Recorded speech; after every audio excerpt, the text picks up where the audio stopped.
Olá, eu sou o Gerson Rondon e a partir de hoje estarei com você aqui no Tribuna Metropolitana, o seu mais novo informativo com notícias sobre a política, a cultura, o esporte, a prestação de serviços e a utilidade pública de toda a região metropolitana de Curitiba.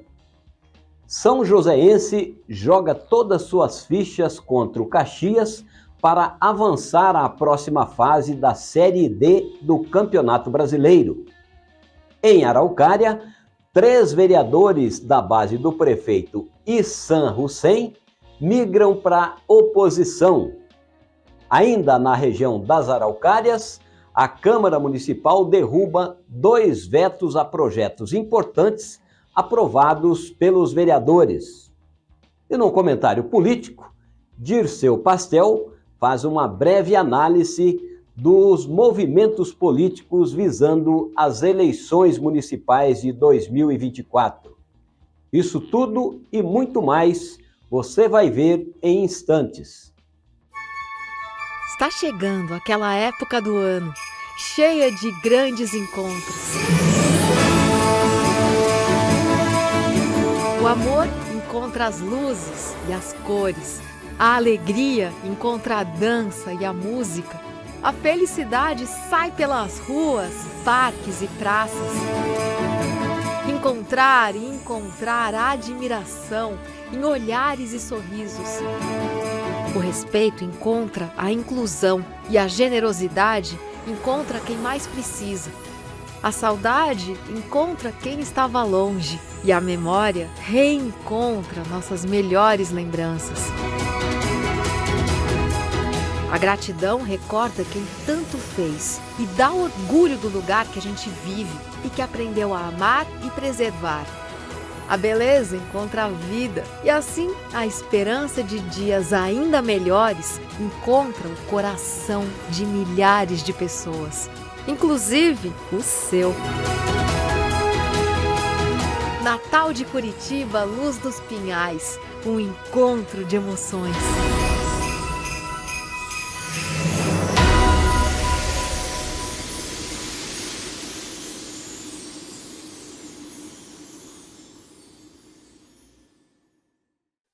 Muito bem, estamos de volta aqui com o Tribuna Metropolitana, o seu mais novo informativo da região metropolitana de Curitiba, levando até você o melhor da informação, da prestação de serviços, da utilidade pública com responsabilidade e credibilidade. Em ano pré-eleitoral, as articulações entre partidos e pré-candidatos já começaram. Nos bastidores, é intensa a movimentação entre as agremiações políticas e os seus membros ou correligionários que buscam espaço na próxima eleição do ano que vem. Em Araucária, 3 vereadores que integravam a base de apoio do prefeito Ihsan Hussein decidiram migrar para a oposição. A última sessão do mês de junho foi presidida pelo vereador Wagner Scheffer em razão da morte do pai do presidente Benhur Custódio. Além da solidariedade dos demais vereadores com o presidente da casa, Benhur Custódio, foram aprovados projetos do Executivo que transferem imóveis para a Companhia de Habitação, o que cria o programa de prevenção ao diabetes com atendimento prioritário nas redes pública e privada de saúde e a obrigatoriedade dos condomínios residenciais comunicarem às autoridades sobre maus tratos de animais. Mas o destaque ficou por conta da saída dos vereadores Pavone, Pastor Castilhos e professor Walter, da base de apoio do prefeito Ihsan Hussein. Na verdade, a gente já veio, quando a gente entrou aqui no governo e começou a caminhar com o governo Ihsan, a gente sempre manteve essa posição de independência. Talvez por conta dessa posição de independência, houve um desgaste natural. Um desgaste natural porque a gente sempre foi firme no nosso posicionamento, que aquilo que nós cremos e colocamos a nossa crença, fazemos valer a nossa voz. E talvez houve um desgaste natural no andar, nos dias, de fato, de maneira que tentamos, nesse tempo estamos aqui já há 2 anos e meio como vereador, tentamos abrir o diálogo, tentamos manter ainda independentes, mais em harmonia com o governo, mas não tivemos sucesso, não conseguimos. E isso nos custou muito, está custando muito, porque há uma exigência para caminhar junto e que algumas pautas não sejam trazidas à tona, que algumas coisas não sejam faladas. E isso não é mais sustentável. Enquanto havia uma expectativa de que essas pautas que a gente não levantava seriam atendidas, porque esse era o compromisso. No México a gente vai resolver, mas não resolveu, não foi, não tem como mais a gente ficar. Então, não me considero um agente de oposição, porque para mim não existe o jogo de situação e oposição, não é esse o jogo que eu quero fazer o jogo da liberdade. A gente vai estar livre, independente. É claro, o governo de Santos tem muita coisa legal, tem muita coisa positiva que a gente quer manter e a gente quer ainda melhorar e ampliar. Mas existem lacunas, existem coisas que a gente não pode mais aceitar. Algumas questões morais, inclusive, que ferem os nossos princípios como pastor, como partido liberal, como conservador que nós somos. E nós não podemos aceitar, não podemos nos calar e resolvemos, vamos falar, vamos abrir a nossa voz e vamos defender a população que nos elegeu, nos colocou aqui para isso. Segundo o presidente da Executiva Municipal do PL, as conversas com o PTB, Agir, PDT, Novo, Republicanos e Solidariedade visam a disputa da Prefeitura em 2024. Nós não podemos dizer assim que seria de oposição, mas de independência. Nós temos caminhado desde quando nós fizemos nos unimos ali nas eleições municipais ali, as últimas eleições, nós estivemos independentes até agora. Era apenas um diálogo que buscávamos, né, com a voz do partido, a voz do nosso grupo, mas nem ao menos fomos convidados a participar de qualquer discussão. O nosso vereador, o representante do partido aqui na Câmara, poucas vezes era consultado e nos sentimos de fora, empurrado mesmo para fora da mesa de diálogo da mesa do governo atual. O partido busca mais espaços na administração? Como é que fica? Não, o partido sempre buscou, enquanto nós tivemos agora, enquanto assumimos o partido, sempre buscou mais diálogo, mais assim, decisões coletivas, não individual, como tem sido na maioria das vezes, principalmente nas questões humanitárias, sociais do município. Então é isso que o partido tem buscado e não tem encontrado. O partido agora a ordem agora é alinhada com o nosso estadual, nossa executiva, que já de algum tempo é o anseio deles, vai buscar construir um novo projeto, com uma nova história aqui no município de protagonismo. Avisando as próximas eleições do ano que vem? Das próximas eleições do ano que vem. Todo partido, com uma certa expressão, do nosso é o maior partido hoje do país, né? Ele no mínimo tem que apresentar um projeto para a majoritária, eleger um número de vereadores, para que o partido tenha crescimento, que ele possa estar sempre caminhando com as próprias pernas. O vereador Ricardo Teixeira, do PSDB, diz que os vereadores que deixaram a base já eram de oposição. É uma questão política, né? Eu vejo que chegando aí perto de 2024, batendo nas portas, acontece isso mesmo. Não poderia faltar com a minha coerência desde o começo do meu mandato em 2021, que sempre fiz parte da base do prefeito, e eu quis até direcionar na minha própria fala em relação ao meu trabalho. Eu tenho sempre lutado por ser um vereador dos que mais produzem na casa. Em relação a números, claro que nós temos vários vereadores que fazem outros trabalhos também, que nós temos que destacar.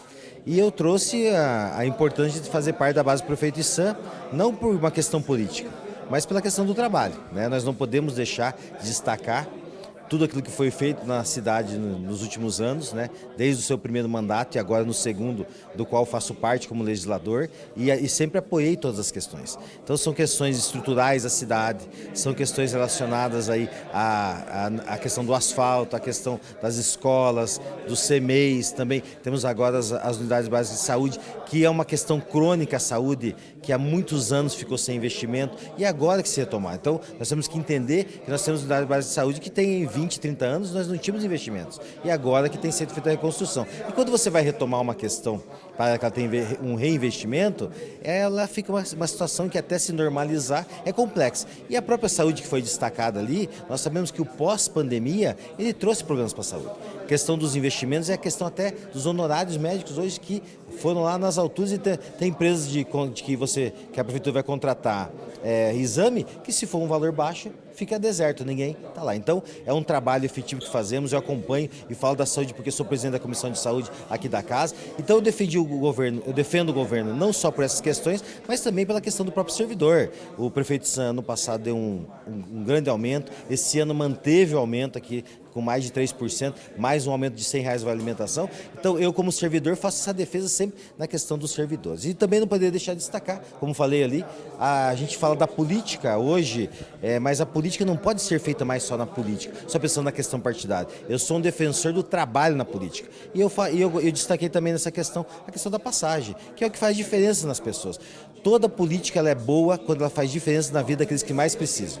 E eu vejo que o trabalho do prefeito Sam, através aqui da parceria com o nosso presidente vereador Benhur e toda a nossa base, ela é feita através disso, trazendo benefício para aqueles que mais precisam, e a passagem de ônibus é o principal destaque, porque ela faz diferença no final do mês para pagar uma conta de água, uma conta de luz e até fazer um mercado. Eu acho que o trabalho é esse. A política vai chegar, mas eu tenho certeza que a população sabe hoje divergir daqueles que trabalham e daqueles que agora estão mostrando as questões políticas apenas. Na última sessão do semestre legislativo em Araucária, os vereadores derrubaram vetos a projetos importantes aprovados por eles. Os 2 projetos haviam sido vetados pelo prefeito Issam Hussein. Com a maioria dos vereadores em plenário, foram aprovados a abertura de crédito especial por superávit de R$ 3.676.000, além de um crédito adicional de R$ 930 mil para a educação. A criação da Semana de Orientação ao Vitiligo, doença que provoca manchas na pele, e o programa de compliance na gestão pública. Por unanimidade, os vereadores derrubaram os vetos do prefeito Issam Hussein aos projetos que cria o serviço home office para professores planejarem as atividades, de autoria do professor Walter e Benhur Custódio. Graças a Deus agora virou lei, né? O projeto 84/2023 virou lei, a lei 4162, é uma lei importante, uma lei que vai beneficiar e melhorar ainda mais a educação aqui do nosso município. Essa lei ela foi promulgada e foi publicada em Diário Oficial na semana passada. Para mim foi uma alegria imensa ver essa lei sendo publicada em Diário Oficial, né? E agora, claro, com a volta do recesso escolar, com certeza os professores e pedagogos serão atendidos por ela, né? Podendo fazer a sua hora de atividade parcial em casa, em home office. Então, esse projeto partiu da minha autoria juntamente com o presidente da casa, que é o vereador Benhur. Foi derrubado também o veto ao projeto que cria o programa de ações preventivas ao suicídio aos servidores da educação, de autoria do vereador Irineu Cantador. Esse projeto chegou na mesa para a gente elaborar e protocolar ele na Câmara Municipal, devido a gente estar vendo e ouvindo nas mídias sociais e também nas redes de informação as dificuldades que tem hoje, diante da pandemia, que nós passamos, professores, funcionários que atendem a área da educação, com uma dificuldade enorme, né, de processo depressivo, que precisa do acompanhamento e da atenção do poder público, porque essas pessoas elas estão trabalhando com os nossos filhos, com as nossas crianças, né, no dia a dia. Então, uma evasão muito grande de professores da sala de aula com problema de saúde, né?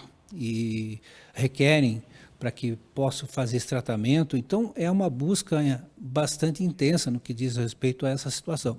Por isso, nós adentramos com este projeto de lei, em que dá uma atenção especial ao professor, à pessoa que cuida dos nossos filhos, o atendente, dos CMEs, né, psicólogos, enfim, todo o corpo técnico da educação precisa dessa atenção. E como no ano que vem nós teremos eleições municipais em todo o país, as articulações obviamente já começam a todo vapor E há uma expectativa, inclusive, em relação a uma nova eleição para o Senado, visto que o senador Sérgio Moro, do União Brasil, está em vias de ser cassado pela Justiça Eleitoral.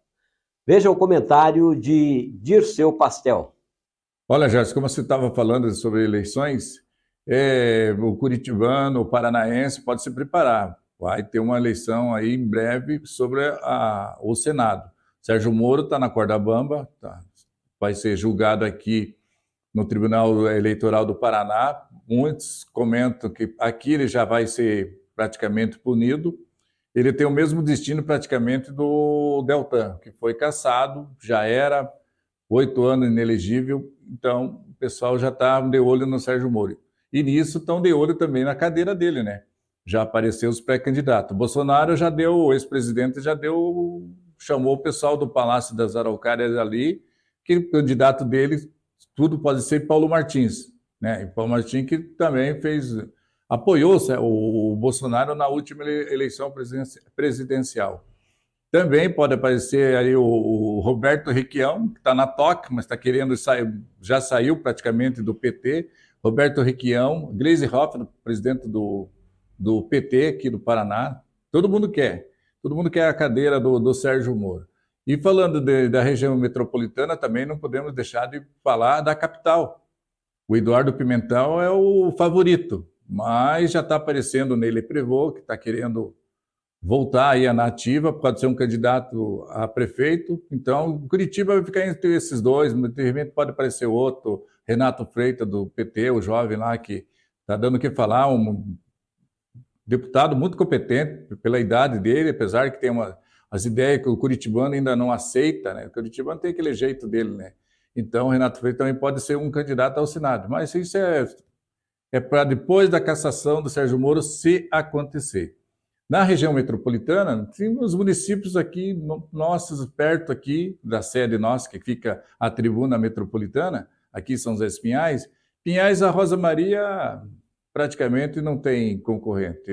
Sempre que bate de frente com ela lá é o Dr. Marcos, mas este ano não sei se ele vai ser candidato.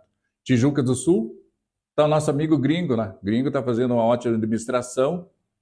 Pode aparecer algum candidato, mas o Gringo ainda tem a preferência do povo da cidade. O Colombo também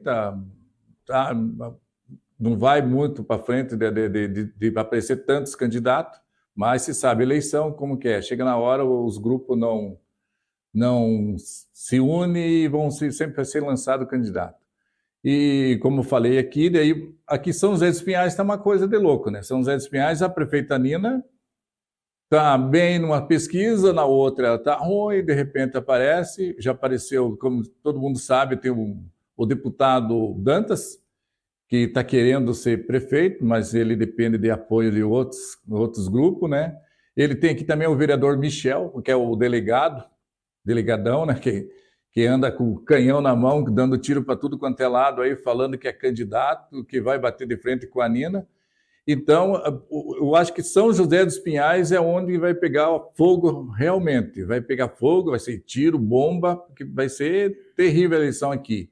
Tudo depende da prefeita Nina Singe. Ela diz que tem o convite do governador Ratinho Júnior para o partido do governo. Mas só que é o seguinte, essa semana eu fiquei sabendo, o governador Ratinho Júnior está pensando em lançar um candidato. Existem 2 nomes. É o Iapo, que é do turismo, e o ex-chefe de gabinete deles, do Ratinho, na Casa Civil, o Daniel. O Daniel que já foi cogitado na última eleição ser candidato. Então, rapaz, vai pegar fogo, principalmente em São José dos Pinhais. E esse canhãozinho aqui do lado, rapaz, vai ter tiro para tudo quanto é lado. É isso na região metropolitana, então, e os curitibanos que se preparem aí, que o queridinho dos curitibanos mesmo, o Sérgio Moro, pode pegar o boné junto com o Deltan, e daí, meu amigo, vai ser outra briga lá de cachorro grande. O São Joséense só depende de si para avançar à próxima fase da Série D do Campeonato Brasileiro. A equipe do São Joséense realizou na manhã de quinta-feira no estádio do Pinhão o último apronto para o jogo contra o Caxias, em Caxias do Sul, no Rio Grande do Sul, em jogo válido pela Série D do Campeonato Brasileiro. Inicialmente, o auxiliar técnico Dick Guarujá fez um treinamento, espécie de rachão, entre titulares e o sub-20, por cerca de 50 minutos. Em seguida, os demais atletas fizeram um aquecimento e a equipe que viajaria para o Rio Grande do Sul fez uma preparação em separado. Enquanto o Luciano Gusso, o treinador, fazia uma movimentação com o setor defensivo para melhorar a marcação e o posicionamento da zaga, o auxiliar Dick Guarujá treinava o setor ofensivo. Com 20 pontos e em terceiro lugar no Grupo H da Série D do Campeonato Brasileiro, o São Joséense está empatado com o Caxias e só depende de si para avançar à próxima fase do Campeonato Brasileiro. E a região metropolitana de Curitiba é uma das que apresenta o maior crescimento populacional. Cerca de 1/3 de toda a população do estado está concentrada nessas cidades. Composta por 29 municípios, a região metropolitana de Curitiba concentra boa parte da população do estado. De acordo com estimativas de 2023 feitas pelo IBGE, são 3.559.366 habitantes, um crescimento anual de 10,4%. A região se destaca pelo alto índice de desenvolvimento humano, boa qualidade de vida, transporte e geração de emprego, com renda per capita de R$ 38.995 anual. Confira agora a previsão do tempo na capital e algumas das cidades da região metropolitana de Curitiba. De acordo com o Clima-Tempo, as temperaturas neste domingo em Curitiba, São José dos Pinhais, Araucária e Pinhais variam entre 10 e 22 graus. Em Curitiba, mínima de 11, máxima de 22 graus. Em São José dos Pinhais, mínima de 12, máxima de 21 graus. Em Araucária, mínima de 12, máxima de 22 graus. Em Pinhais, mínima de 10 e máxima de 22 graus. A previsão de chuvas é de 0 em todos esses municípios. Já na segunda-feira, uma pequena variação nas temperaturas. Curitiba permanece a mesma, com a mínima de 11 e a máxima de 22 graus. São José dos Pinhais, mínima de 11, máxima de 22. Araucária, mínima de 11, máxima de 22 graus. E Pinhais, também com mínima de 11 e máxima de 22 graus. Em todas essas cidades, não há previsão de chuvas. Muito bem, você acompanhou então um pouco do que acontece nas cidades da região metropolitana de Curitiba. A partir de agora, você pode nos acompanhar através do Facebook, do Instagram e também do nosso site, o www.tribunametropolitana.com.br. Agradecemos a você pela audiência e até a próxima edição do Tribuna Metropolitana, a partir dos nossos estúdios aqui em São José dos Pinhais. Até a próxima!